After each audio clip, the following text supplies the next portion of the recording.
오늘은 창세기 45장 말씀 보고자 합니다. 창세기 45장 먼저 1절에서 5절까지 우리가 함께 읽고 말씀을 같이 나누고자 합니다. 자, 1절에서 5절 같이 읽습니다. 요셉이 시종하는 자들 앞에서 그 정을 억제하지 못하여 소리질러 모든 사람을 자기에게서 물러가라 하고 그 형제에게 자기를 알리니 때에 그와 함께한 자가 없었더라. 요셉이 방성되고 가니 애굽 사람에게 들리매 바로의 궁중에 들리더라. 요셉이 그 형들에게 이르되 나는 요셉이라.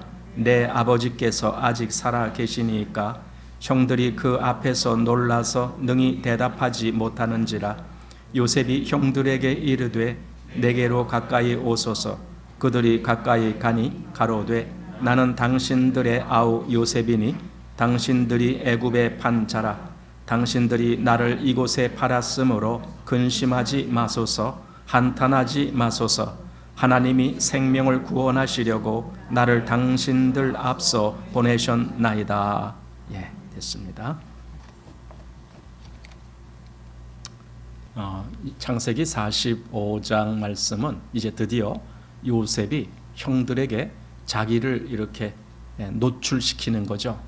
자기를 밝히면서 내가 바로 형들의 아우 요셉입니다. 이렇게 이제 밝히는 그 말씀이 나오는 대목입니다. 그런데 왜 하필 이때였느냐라는 겁니다. 이미 형들을 만난 지가 벌써 꽤 됐잖아요.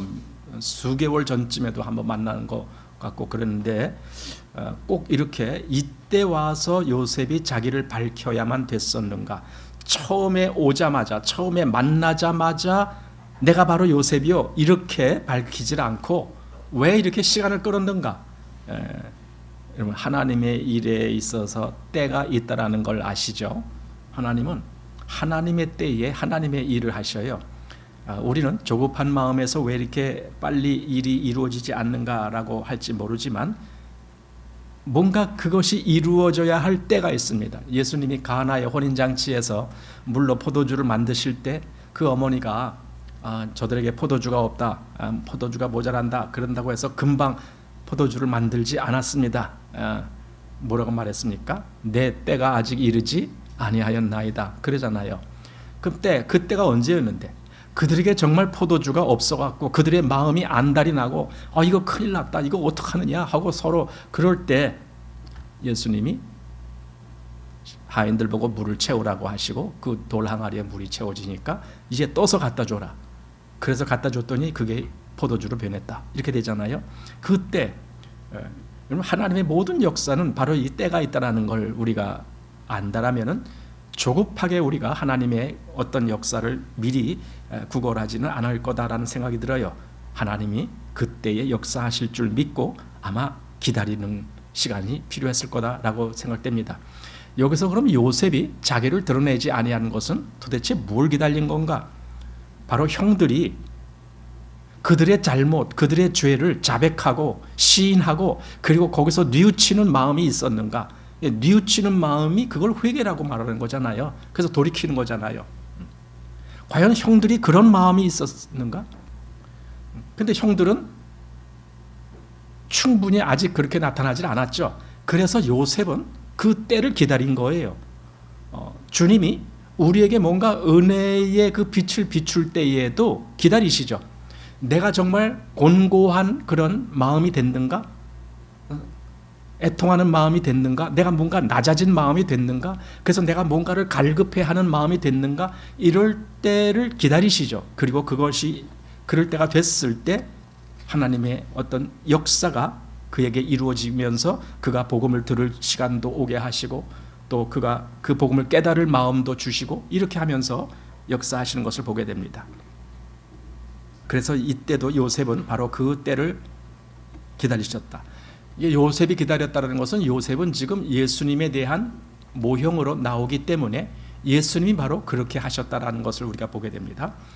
자, 먼저 앞에서 42장 21절 그들이 어떻게 마음이 변했는지 우리가 지난번에 보았지만은 잠깐 더 보겠습니다. 그들이 서로 말하되 우리가 아우의 일로 인하여 범죄하였도다. 그러니까 자기들이 죄를 범했다라는 그 시인을 지금 하잖아요. 우리가 죄를 범했어. 이렇게. 그가 우리에게 애걸할 때에 그 마음의 괴로움을 보고도 듣지 아니하였으므로 이 괴로움이 우리에게 임하도다. 루벤이 그들에게 대답하여 가로되 내가 너희더러 그 아이에게 득죄하지 말라고 하지 아니하였느냐?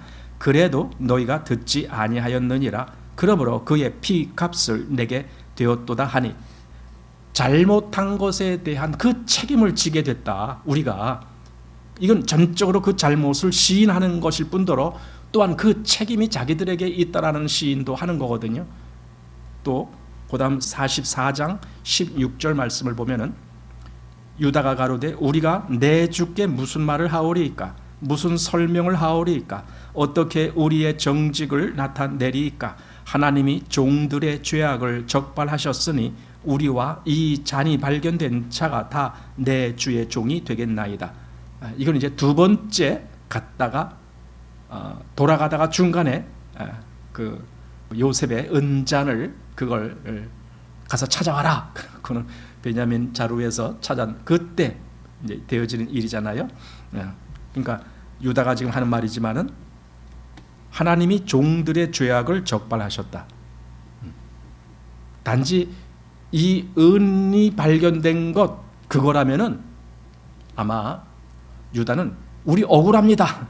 하나님이 우리가 거짓이 아니라는 걸, 우리가 정의롭다는 걸, 우리가 나쁜 짓을 하지 않았다는 걸, 그걸 하나님이 입증해 주실 겁니다. 아마 그렇게 이야기했을 거예요. 그런데 여기서 하나님이 우리의 죄를 다 적발하셨다. 이렇게 말씀하는 걸로 봐서 지금 유다는 단지 그 은잔 발견된 거 그거 하나를 얘기하는 것이 아니라 그 과거에 크나큰 죄를 범한 그것을 다 지금 상기하면서 그렇게 말하고 있다. 이렇게 이제 보게 됩니다. 그리고 또 유다는 그 다음에 그 베냐민을 향해서 뭔가 형제의 그런 마음으로 베냐민 대신 내가 대신 당신들의 종이 되겠습니다. 이렇게까지 하는 말이 있었잖아요. 44장 요 뒤에 32절 보면은 주의 종이 내 아비에게 아이를 담보하기를 내가 이를 아버지께로 데리고 돌아오지 아니하면 영영이 아버지께 죄를 지리이다 하였사오니 청컨대 주의 종으로 아이를 대신하여 있어서 주의 종이 되게 하시고 아이는 형제와 함께 도로 올려보내소서. 지금 유다가 한 말은 비로소 이제 형제애가 무엇인지를 그걸 밝혀지게 하는 그러한 말을 한 거잖아요. 전에는 요셉을 팔아먹을 때는 형제애고 뭐고 하나도 그들 속에는 그런 게 없었었는데 이제 그들 마음에는 정말 형제를 사랑하는 그런 마음으로 있었다. 사실 요셉은 바로 이런 때를 기다린 거예요.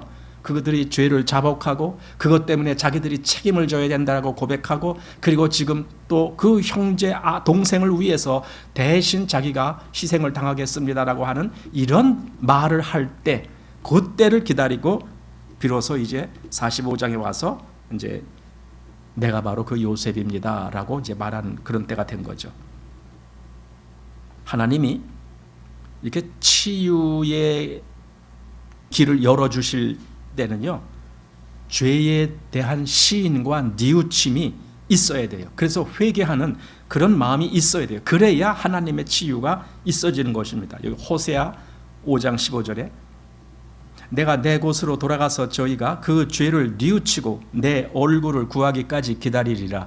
저희가 고난을 받을 때에 나를 간절히 구하여 이르기를 오라 우리가 여호와께로 돌아가자. 여호와께서 우리를 찢으셨으나 도로 낫게 하실 것이요 우리를 치셨으나 싸매어 주실 것임이라. 바로 이거죠. 하나님은 이스라엘을 치셨다고요. 왜 치셨어요? 그들이 뉘우치고 뭔가 하나님께 다시 돌아와서 하나님을 구하는 그런 마음이 되기를 원하시기 때문에 치신 거예요. 그들에게 고난이 임하게 하신 거예요. 그들에게 저 이방인 그 이방 대적한테 치임을 받도록 그렇게 역사하신 거예요. 왜냐하면 그들이 이 곤고한 가운데 자기들의 죄를 뉘우치고 하나님을 찾게 하시려고. 바로 이것이 하나님이 역사하시는 방법이거든요. 그러니까 요셉도 바로 그런 차에 자신을 형들에게 나타낸 거죠. 자, 1절 보십시오. 요셉이 시종하는 자들 앞에서 그 정을 억제하지 못하고 소리질러 모든 사람을 자기에게서 물러가라 하고 그 형제에게 자기를 알리니 때에 그와 함께 한 자가 없었더라. 네, 요셉이 자기를 이렇게 알리는데 우리말 성경에는 이제 요 단어가 나타나질 않는데 영문 성경을 보면은 45장 1절 제일 앞에 then, 영어로 then, then 이라는데 then 이게 뭐냐, 그러므로라는 뜻이에요. 그래서 뭐 이렇게 그럴 차에, 그러니까 뭡니까?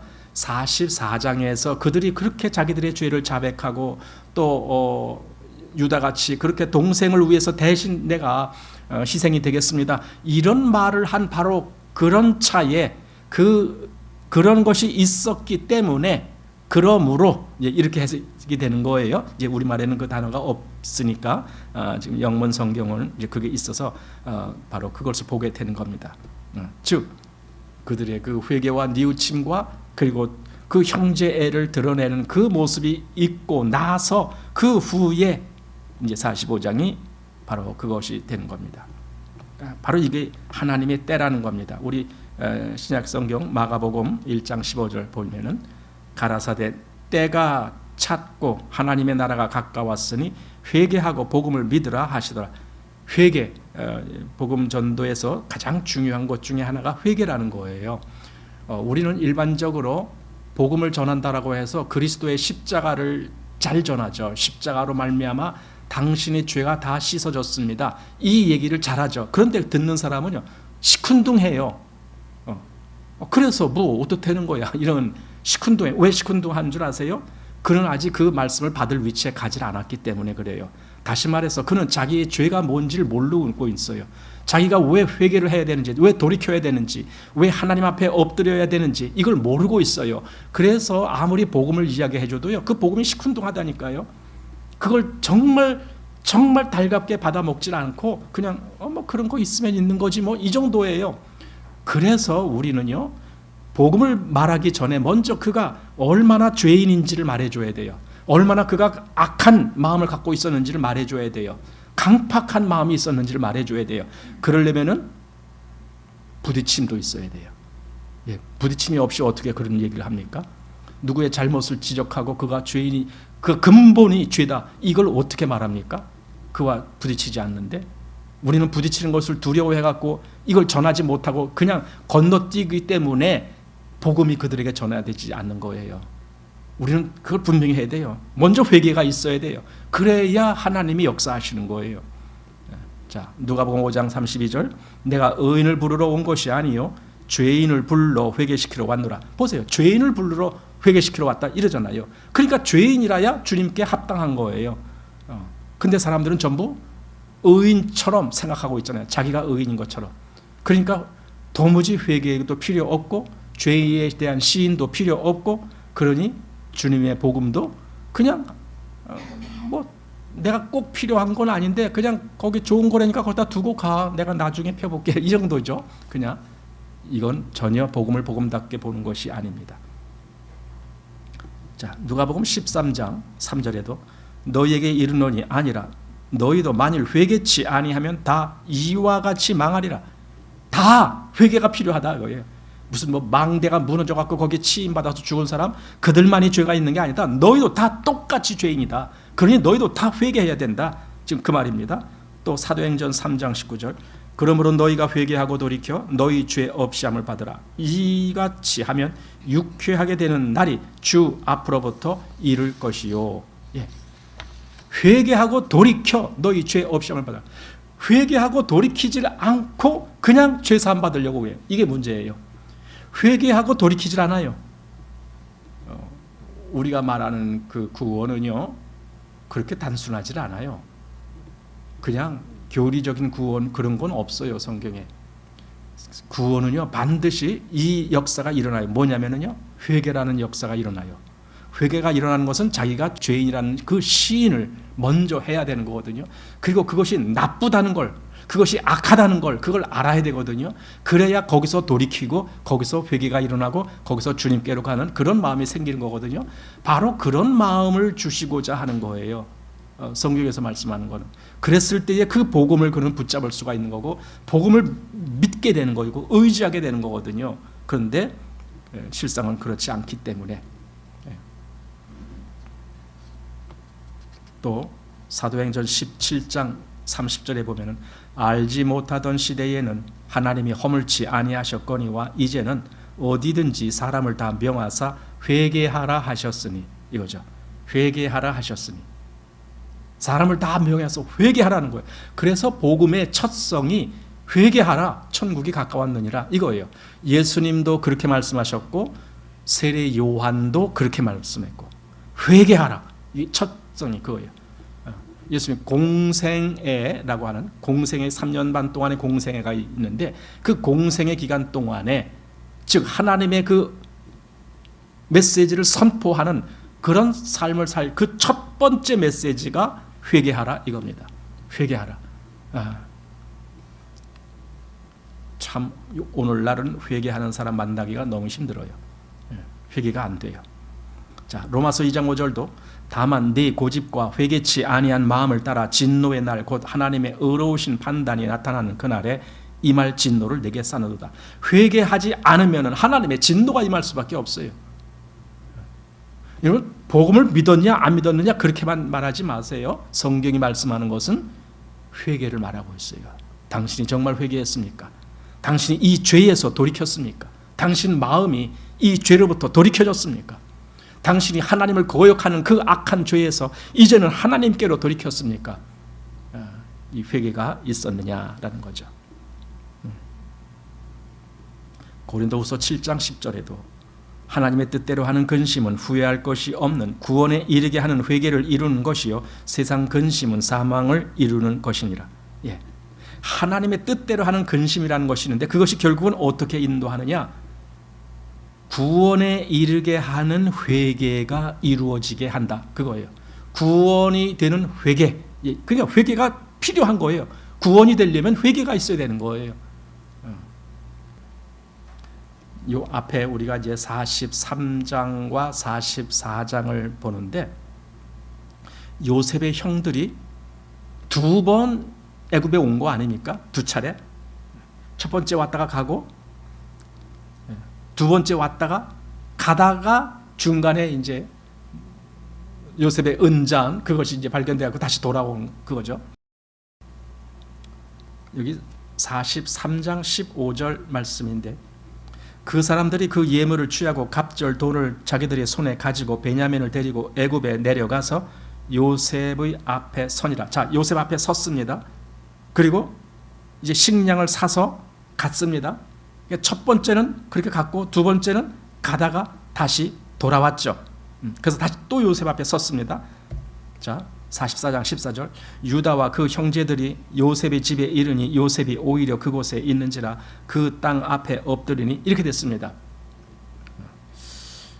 이 과정을 보면은요 요셉의 형들이 자기들의 그 잘못을 고백하고 뉘우치는 모습들이 여기 이제 계속 나오게 되는 겁니다. 단순히 그냥 왔다 갔다 그게 아닙니다. 그 왔다 갔다 하는 그 과정 속에 그 동안에 뭔가 이 형들의 마음에 변화가 일어났다는 거예요.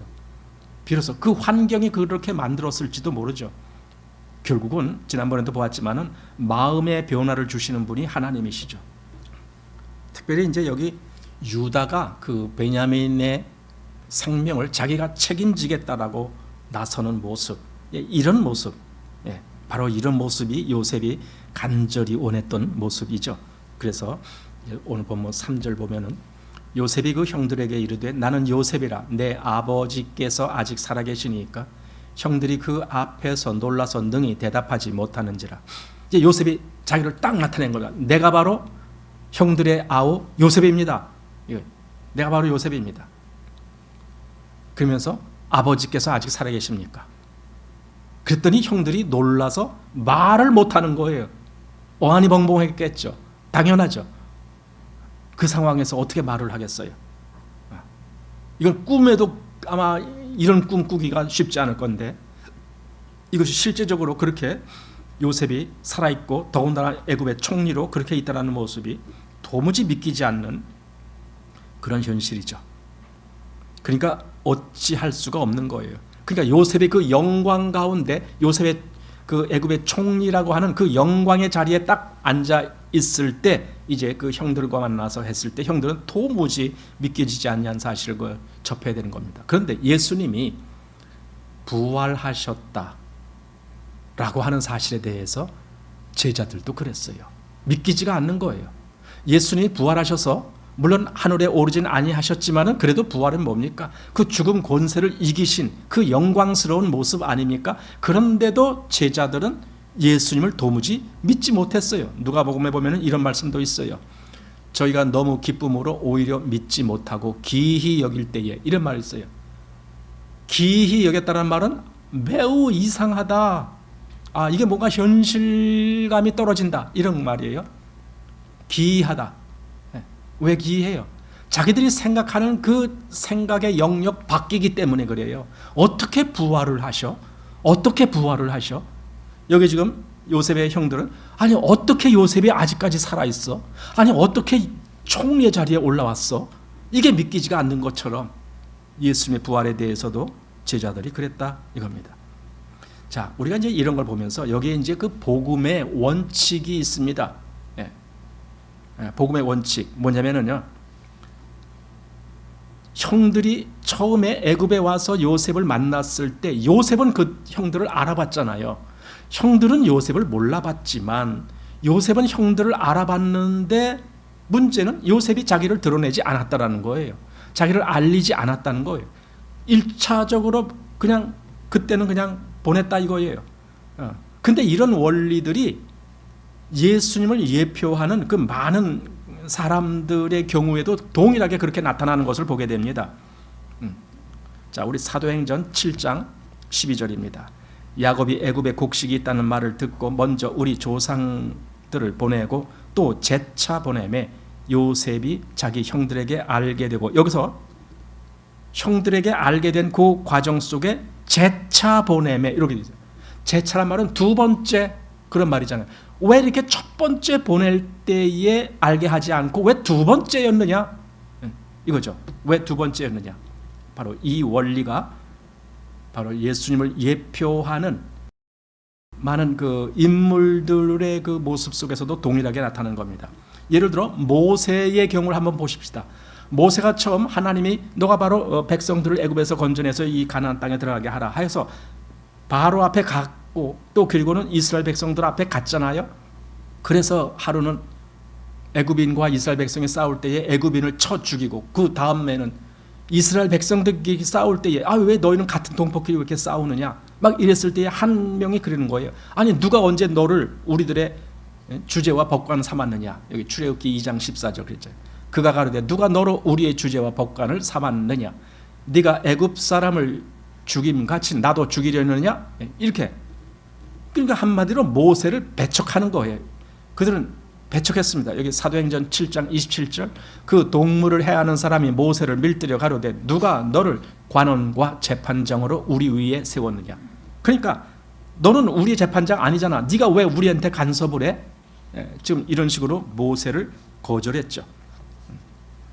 예수님을 거절한 유대인들도 똑같아요. 첫 번째는 그들 예수님을 배격부터 했잖아요. 예수님이 그 열 문화 비유의 말씀을 하실 때 이런 말씀을 하신 적이 있어요. 자, 누가복음 19장 14절 그런데 그 백성이 저를 미워하여 사자를 뒤로 보내어 가로되 우리는 이 사람이 우리의 왕됨을 원치 아니하노이다 하였더라. 예. 그러니까 나 당신 원한 저 왕된 거 우리 원하지 않아요. 이거잖아요. 그러니까 당신 우리 왕 되지 마십시오. 우리는 당신을 왕으로 인정 안 할 겁니다. 이제 이런 말이잖아요. 이렇게 배격을 했다고요. 이스라엘 사람들이 배격을 했어요. 하지만 아무리 그들이 배격을 했어도 하나님은 예수님을 그들의 주와 그리스도가 되게 하셨죠. 자, 사도행전 2장 36절 그런즉 이스라엘 온 집이 정령할지니 너희가 십자가에 못 박은 이 예수를 하나님이 주와 그리스도가 되게 하셨느니라 하니라. 그래서 처음에는 그렇게 예수를 배격했지만 이 이스라엘이 나중에는 결국은 예수님을 받아들일 날이 오게 됩니다. 그게 스가랴서에서 나오는 말씀이죠. 자, 스가랴 12장 10절입니다.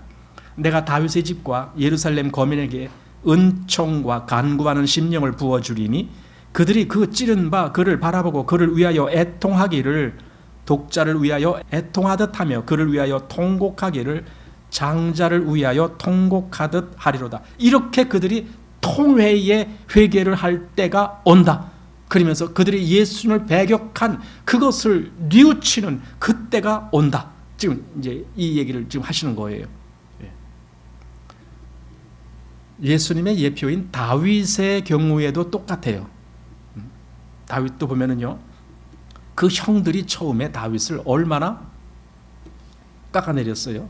야, 너 양이나 돌보지, 네가 아직 어린 내가 뭘 여기 전쟁터에 나와갖고 깝죽거려?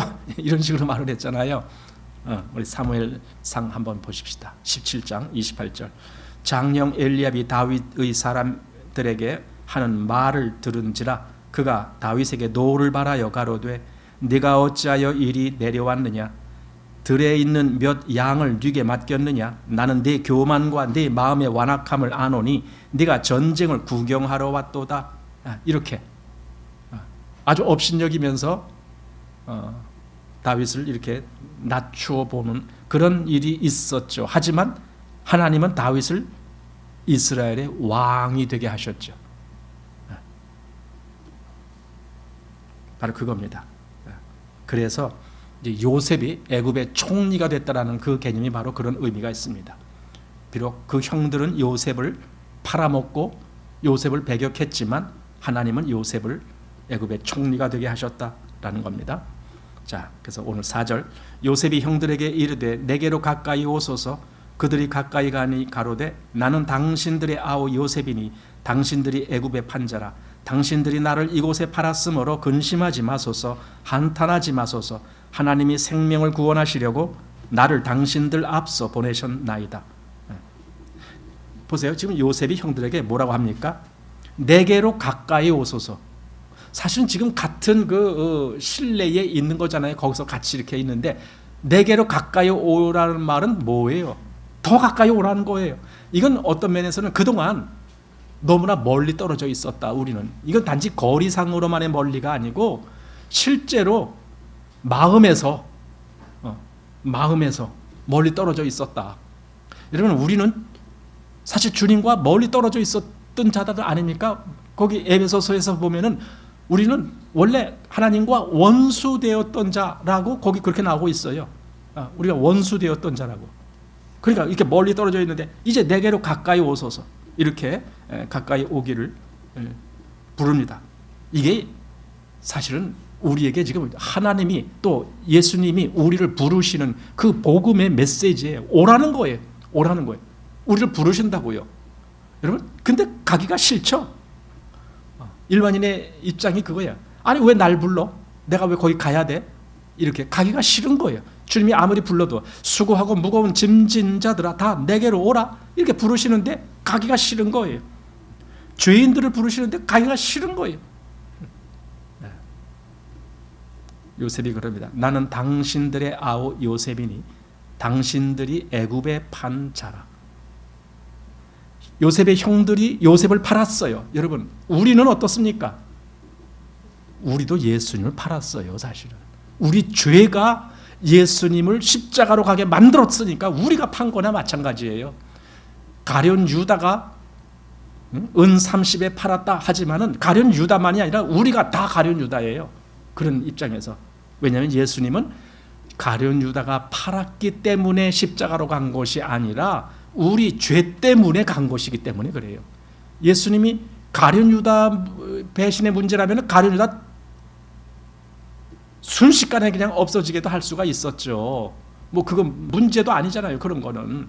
아니, 예수님이 그 겟세마네 동산에서 여러 사람들이 예수님 잡으러 왔을 때에 나사렛 예수가 누구냐 하니까 내로라 하니까 뒤로 다 물론 넘어가서 넘어졌다 그랬잖아요.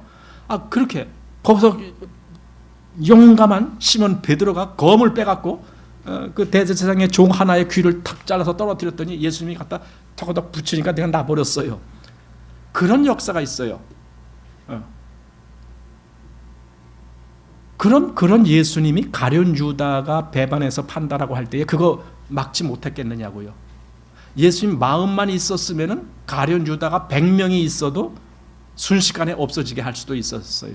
근데도 예수님은 그거에 대해서 아무 얘기 안 하셨어요. 왜냐면은요, 그게 문제가 아니니까. 가룟 유다가 비록 뭔가 이렇게 역할을 하고 하지만, 그러나 주님은 가룟 유다는 하나의 거기서 도구 역할밖에 안 한 거예요. 진짜 주님은 뭘 바라보고 있는 거예요? 우리 죄를 바라보고 있는 거예요. 우리 죄를 바라보면서 그래, 저 죄인들을 위해서 내가 그 죄를 대신 갚아줘야 되는데, 하나님이 그걸 원하시는데, 죄인들로 구원받게 하는 일, 그걸 원하시는데 하면서 십자가의 길을 가신 거죠. 그러니까 예수님을 팔아먹은 것은 우리란 말이에요. 우리 죄가 예수님을 팔게 한 거예요. 자, 로마서 8장 3절. 율법이 육신으로 말미암아 연약하여 할 수 없는 그것을 하나님은 하시나니 곧 죄를 인하여 자기 아들을 죄 있는 육신의 모양으로 보내어 육신의 죄를 정하사. 보세요. 무엇 때문에 예수님을 죄 있는 육신의 모양으로 보내셨습니까? 죄를 인하여. 이거예요. 우리 죄 때문에, 이 세상에 있는 그 죄 때문에, 보라 세상 죄를 지고 가는 하나님의 어린 양이로다 한 그 이 세상의 모든 죄 때문에, 아담 후에 있는 그 모든 아담의 후손들의 그 사망 안에 갇혀 있는 죄 때문에 예수님은 바로 이 땅에 오신 것이고, 그리고는 예수님은 십자가의 길을 가시는 거죠. 여기서 이제 요셉이 뭐라고 말했습니까? 나를 이곳에 팔았으므로 근심하지 마소서, 한탄하지 마소서, 이렇게 말합니다. 이거는요, 괜히 형들이기 때문에 체면을 살려주느라고 그래서 그렇게 말한 거 아니에요. 형들이니까 내가 감히 형들한테 어떻게 이렇게 큰 소리를 칠 수가 있어요? 형들이 아무리 나를 팔았어도 그냥 뭐 다 지나간 거니까 그냥 없는 것처럼 합시다. 그냥 이렇게 그래서 지나간 게 아니에요. 여기서 요셉이 한 말은요, 요셉은요, 나를 보낸 것은 하나님이시다, 이 믿음이 분명히 있는 거예요. 형들이 아니에요. 형들이 그렇게 했어도요, 하나님이 나를 보내지 아니하시려면 얼마든지 나를 거기 안 보내셨을 거예요. 그런데 하나님은 나를 이 애굽에 보내셨어요. 왜냐면요, 나로 말미암아 이 애굽 아니라 온 세상, 그 당시에 거기 주변에 특별히 당신들, 그 가나안 땅에 있었던 당신들을 살리시려고 나를 보내신 거예요. 하나님이 나를 그렇게 보내신 거예요. 이 얘기를 지금 한다면, 그것은 요셉의 마음에, 요셉은 그 믿음을 갖고 있는 거예요. 하나님이 생명을 구원하시려고, 그래서 나를 보내셨다, 지금 이렇게 말씀하는 거예요. 자, 45장 7절입니다. 하나님이 큰 구원으로 당신들의 생명을 보존하고 당신들의 후손을 세상에 두시려고 나를 당신들 앞서 보내셨나니. 생명, 당신들의 생명을 보존하고 당신들의 후손을 이 세상에 두시려고, 그러니까 그들로 생기고 그들로 살게 하려고, 그래서 나를 보내신 것이다. 하나님께서 그들의 생명을 보존하고 그들의 그 후손들을 세상에 두시려는 의도가 무엇이겠습니까? 무엇 때문에 그들을 살게 하셨습니까? 그냥 내버려 두어서 그들이 다 굶어 죽었으면 그럼 어떻게 되는 겁니까? 만약에 그들이 다 굶어 죽었으면요, 하나님의 약속이 거짓말이 돼버려요. 그게 무슨 말입니까? 하나님의 약속은, 물론 우리는 아담 때부터도 그 약속이 있었던 걸 압니다. 여자의 후손의 얘기가 있었습니다. 하지만 그것이 어느 민족, 어느 후손에 나타날 건지 그걸 분명히 말씀한 것은 아브라함 때입니다. 아브라함 보고 하나님이 그러셨잖아요. 네 후손으로 말미암아, 네 자손으로 말미암아 천하 만민이 복을 얻을 것이다. 이 약속을 그때 하셨거든요. 그러니까 아브라함의 자손은 멸하면 안 돼요. 그 온 천하가 구원을 받을 그 후손이 오기까지 아브라함의 자손은 계속 대를 이어서 존재해야 되는 거예요. 왜? 그게 하나님의 역사니까. 그래서 지금 요셉이 바로 그 말을 했던 거예요. 하나님이 당신들의 생명을 보존하고 당신들의 후손을 세상에 두시려고 나를 당신들 앞서 보내셨나니, 이렇게 말하는 겁니다. 여기 창세기 22장에 바로 아브라함에게 그 말씀했죠. 또 내 씨로 말미암아 천하 만민이 복을 얻으리니, 이거예요.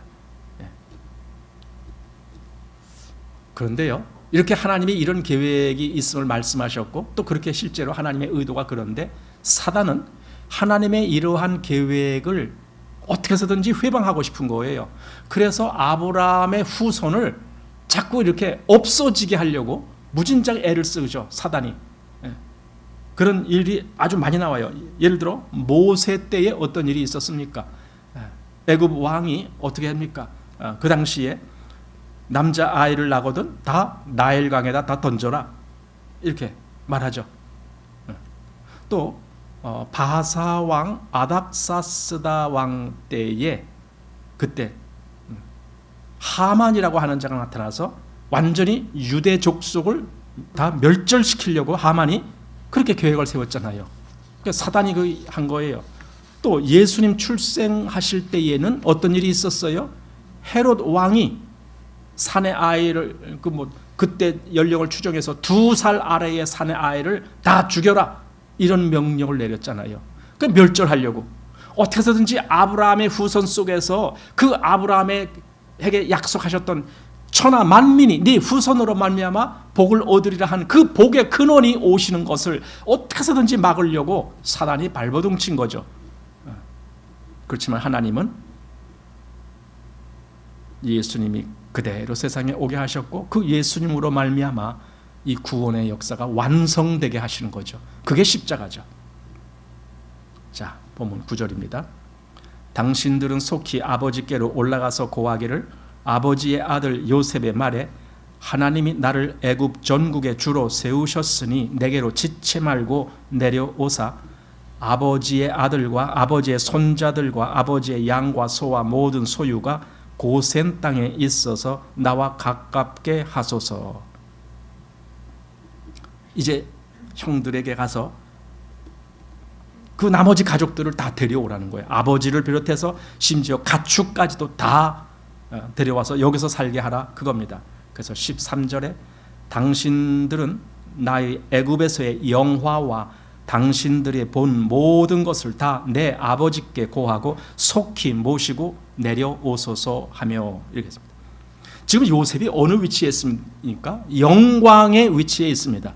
요셉이 영광의 위치에 있어요. 그걸 당신들은 다 봤지 않습니까? 내가 지금 이 영광의 자리에 앉은 걸 당신들은 보았죠? 그러면 빨리 가서 나머지 가족들에게 이 사실을 알리십시오. 그리고 그들도 다 이리로 오게 하십시오. 여러분, 이 원리가 무슨 원리예요?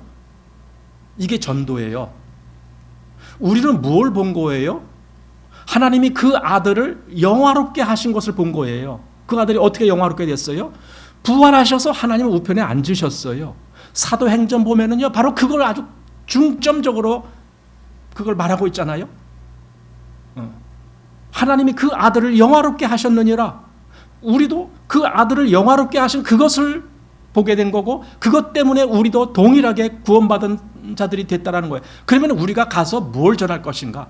하나님이 그 아들 예수 그리스도를 영화롭게 하셨다. 그가 부활하셨다. 그가 당신의 모든 죄까지 다 짊어지고 죽음의 길을 가셨지만 하나님이 그를 살리셔서 영광되게 만드셨다. 이걸 전하는 거예요. 그리고는 불러오는 거예요. 그러니 당신도 이 예수님 앞으로 와라. 당신도 와라. 이 영광을 같이 누리자 하고 불러오는 거예요. 전에 죄로 말미암아 우리가 하나님의 영광에 이르지 못할 때가 있었지만, 그러나 이제 그리스도 예수 안에 있는 구속으로 말미암아 하나님의 은혜로 누구든지 다 그 영광에 참여하는 자가 될 수 있다. 그러니 당신도 오시오. 오시오. 빌립이 나다나엘한테 가서 뭐라고 그랬어요?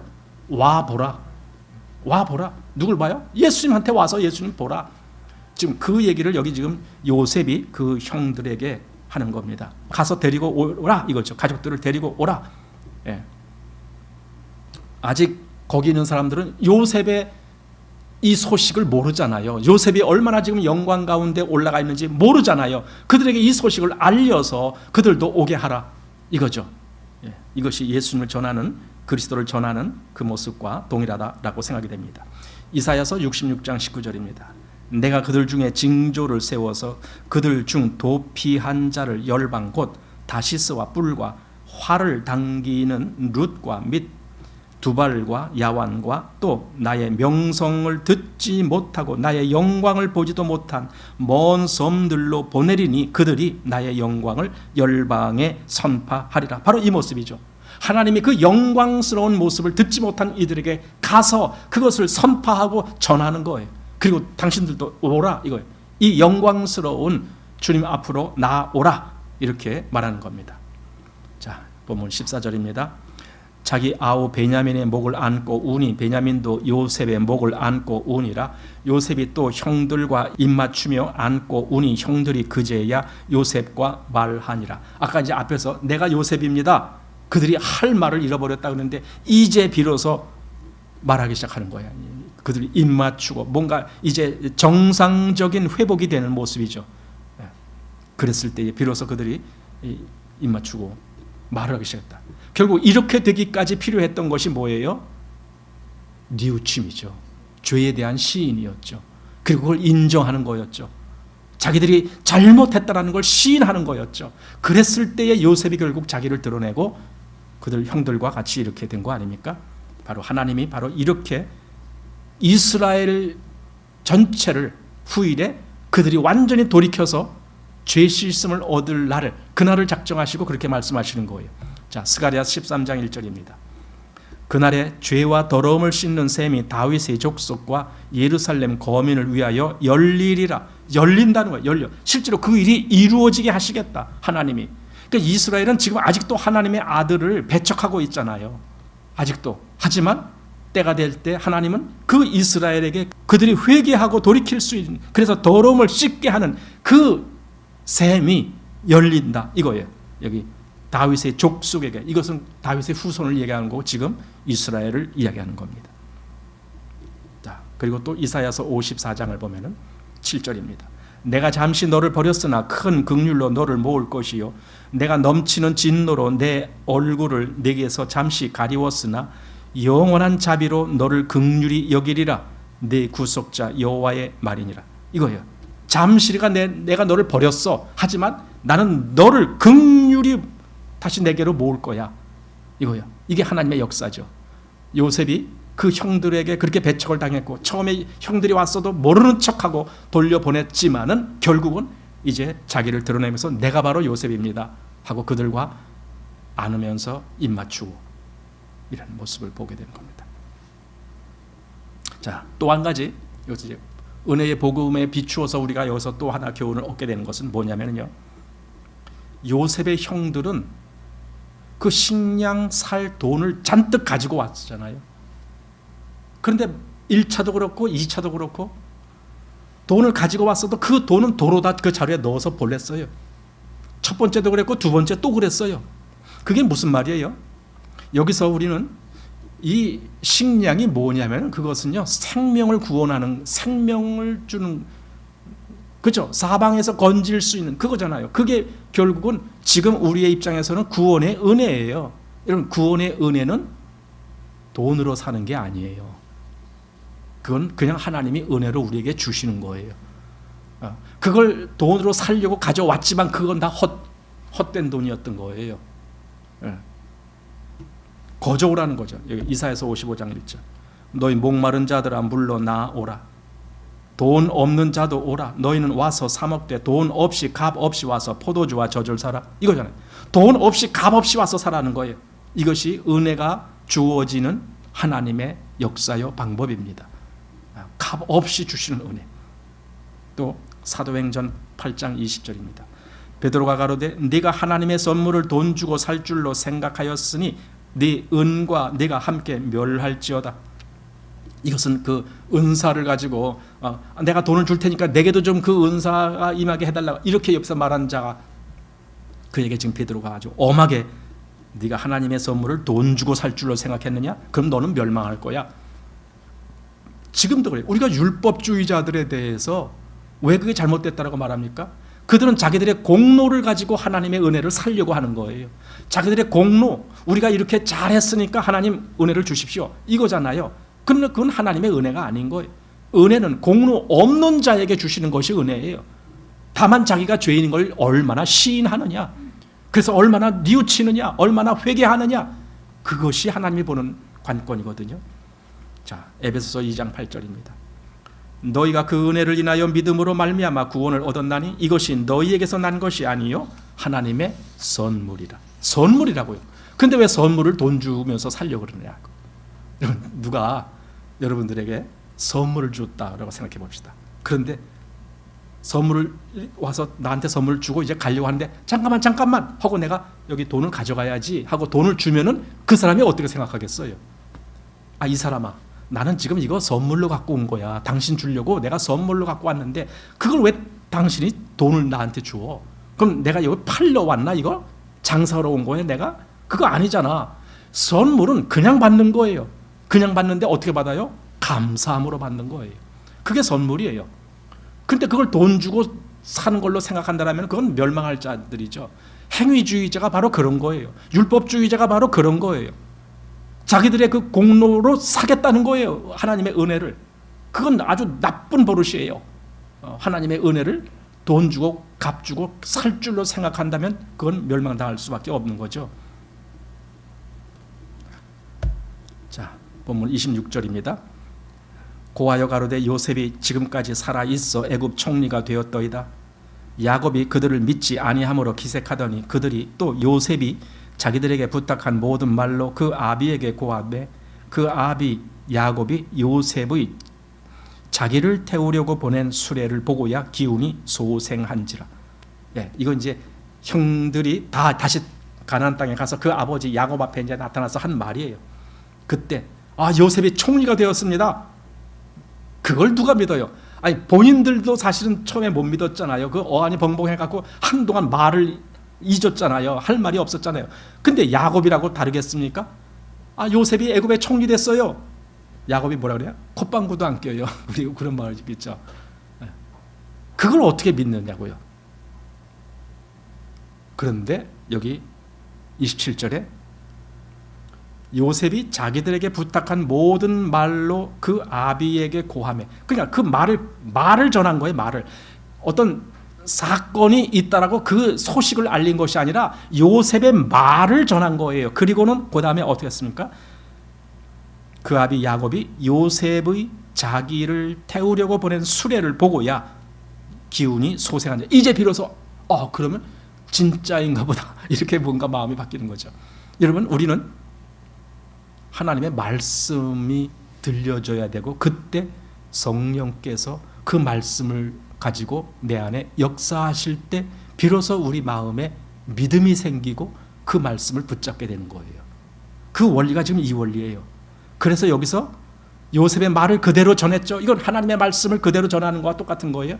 그리고 그 다음에 요셉이 보낸 수레가 있습니다. 뭔가 하나님으로부터 우리 마음에 그것을 믿게 하는 그 증거를 보여주는 것이 성령 하나님이십니다. 성령님이 내 마음에서 그 하나님의 말씀을 가지고 비춰주실 때 조명한다 그래요. 그걸 하나님의 조명인데 성령의 조명, 그걸 보게 하시는 거예요. 내 눈을 열어서 보게 하시는 그 역사를 하실 때 내가 비로소 그 말씀을 보면서 이 하나님의 말씀이 진짜구나 하고 믿게 되는 거예요. 여기 지금 야곱이 비로소 그렇게 믿기 시작하게 되는 거예요. 우리 로마서 5장 5절입니다. 소망이 부끄럽게 아니하면 우리에게 주신 성령으로 말미암아 하나님의 사랑이 우리 마음에 부음바 되매니. 이거예요. 우리에게 주신 성령으로 말미암아 이게 역사가 되는 거예요. 우리 안에서. 여러분, 우리가 하나님을 정말 사랑의 하나님이야. 그 아들을 우리를 사랑하기 때문에 보내주셨어. 이렇게 내 마음에서 그것이 받아들여지는 것은 성령께서 바로 그 역사를 하시는 거예요. 내 마음의 변화가 오게. 자, 고린도후서 5장 3절입니다. 이렇게 입음은 벗은 자들로 발견되지 않으려 함이니 이 장막에 있는 우리가 짐진 것 같이 탄식하는 것은 벗고자 함이 아니요 오직 덧입고자 함이니 죽을 것이 생명에게 삼킨 바 되게 하려 함이라. 곧 이것을 우리에게 이루게 하시고 보증으로 성령을 우리에게 주시니는 하나님이시니라. 여기 마지막에 보증으로 성령을 주셨대요. 무엇에 대한 보증입니까? 하나님이 그 모든 구원의 역사에 대한 그 모든 것이 다 사실로 내게 읽혀지고 내게 믿어지게 하기 위해서 그 보증이 되게 하신 분이 바로 성령 하나님이십니다. 성령님은 우리 안에서 하나님의 모든 사실이 믿어지게 만드는 역사를 하시는 분이에요. 이것이 성령 하나님이십니다. 자, 요한일서에서도 봅니다. 3장 24절. 그의 계명을 지키는 자는 주 안에 거하고 주는 저 안에 거하시나니 우리에게 주신 성령으로 말미암아 그가 우리 안에 거하시는 줄을 우리가 아느니라. 보세요. 우리에게 주신 성령으로 말미암아, 그 성령으로 말미암아 비로소 우리는 아는 거야. 아, 주님이 내 안에 거하시는구나. 내 안에 거하시는구나. 성령이 하나의 보증이 되시는 거예요. 모든 주님의 역사가 내게 사실인 것을. 그래서 요한일서 5장 7절에 이렇게 말하는 겁니다. 증거하는 이는 성령이시니 성령은 진리니라. 증거하는 이가 성령이시대. 여러분, 우리 안에는 계속 하나님의 말씀이 증거가 되져요. 증거가 되진다는 말은 그 말씀이 내 마음을 자꾸만 이렇게 일깨움을 준다는 뜻이에요. 아, 하나님이 이런 말씀도 하셨는데 그 말씀이 이런 뜻이었구나. 하나님이 또 저런 말씀도 하셨는데 그 말씀이 또 이런 뜻이었구나. 계속 내 마음에 하나님의 말씀으로 말미암아 뭔가가 이렇게 새겨지는 것 같은, 그래서 정한 짐승이 되새김을 하는 짐승이 정하다라고 한 것처럼 그 말씀이 내 안에서 그렇게 새김질이 되는 그 역사를 하게 하시는 분이 성령님이십니다. 그래서 증거하는 이가 성령님이십니다. 성령님은 나에게 하나님을 증거하고 그 아들 예수 그리스도를 증거하고 그의 모든 말씀을 내게 증거합니다.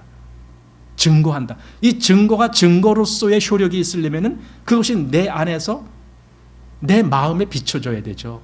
내가 실제로 마음에서 그 말씀을 붙잡을 수 있는 마음이 바뀌어져야죠. 그래서 내가 그 예수 그리스도를 나의 주로 그렇게 삼는 그 마음이 되게 만들어져야 되죠. 하나님을 나의 하나님이라고 부를 수 있는 그런 것이 되죠. 그래서 예수님이 그런 말씀하신 적이 있죠. 아바 아버지라 부른다라는 그런 말이 있어요. 그 예수를 주로 우리가 삼았다라면 이제 하나님을 우리는 아바 아버지라 부르게 된다. 성령께서 바로 그 역사가 일어나게 하셨다. 그런 말씀이 있잖아요.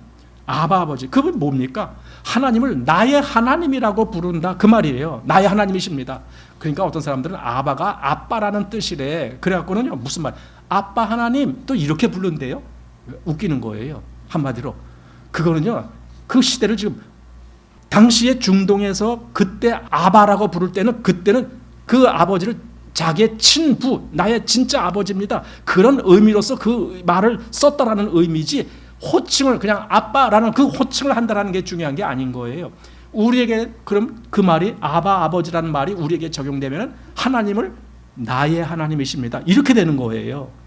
아빠 하나님이 아니고 나의 하나님이십니다, 이 말이 되는 거예요. 무슨 애들 장난하는 것이 아니에요. 이것이 성령의 증거예요. 여러분, 우리 안에 이 성령의 증거가 있는 거예요. 우리를 보고 자꾸 하나님을 찾아가게 만들고 하나님을 나의 하나님으로 자꾸 이렇게 뭔가 받아들이게 만들고 하나님의 모든 말씀 속에서 그것을 더욱 내가 붙들고 그것을 의지하게 만드는 그 역사가 일어나잖아요. 그게 어떻게 일어나요? 내 안에 성령께서 증거하시기 때문에 그래요. 예수님이 그 보혜사가 오시면 그가 내가 한 모든 말을 생각나게 하리라, 그렇잖아요. 그가 내 것을 가지고 너희에게 알리리라. 그러니까 그 역사가 계속 우리 안에 일어나는 거예요. 그게 성령님의 증거의 역사예요. 여러분, 그 증거가 여러분 속에 있으면 여러분 안에 성령께서 역사하시는 거예요. 그런데 어떤 사람들은 내 안에 성령님이 계신지 아닌지 난 통 모르겠어, 이렇게 말하는데, 여러분, 성령님은 보이게 임하는 게 아닌 거예요. 성령님의 임하심은 그분이 내 안에서 무슨 역사를 하는지에 대한 그 증거로 내가 알게 되는 거예요. 아, 그분이 내 안에 이 하나님의 말씀의 빛을 비추고 계시는구나. 나로 하여금 지금 하나님을 바라보면서 그 앞에 나가게 만들어 주셔. 이런 말씀을 우리가 보게 되는 것이고, 그래서 성령님이 내 안에서도 역사하십니다, 이렇게 말씀하게 되는 겁니다. 오늘 45장에 이제 요셉이 그 형들에게 자신을 나타낸 것은 지금 그리스도가 우리에게 자신을 나타내시면서 우리로 하여금 그리스도를 바라보고 믿게 만든 것과 똑같은 원리가 거기 있고, 그럴 때 먼저 그들이 죄에 대한 고백이 있어야 되고 시인이 있어야 되고 뉘우침이 있는 그 회개가 나타났을 때 요셉이 그들을 나타낸 것처럼 예수님도 우리 마음에 바로 그 상태, 자기를 낮추고 정말 자기가 죄 있는 것을 시인하면서, 베드로가 그랬잖아요. 예수 발 앞에 엎드려 나는 죄인으로소이다, 나를 떠나소서. 그럴 때 예수님이 베드로를 떠났습니까? 아니죠. 더 베드로에게 예수님을 알 수 있는 그 길로 인도해 주시는 것처럼 이렇게 죄를 시인하는 이들에게 그 역사가 일어나는 겁니다. 자, 오늘 45장 이렇게 마치겠습니다.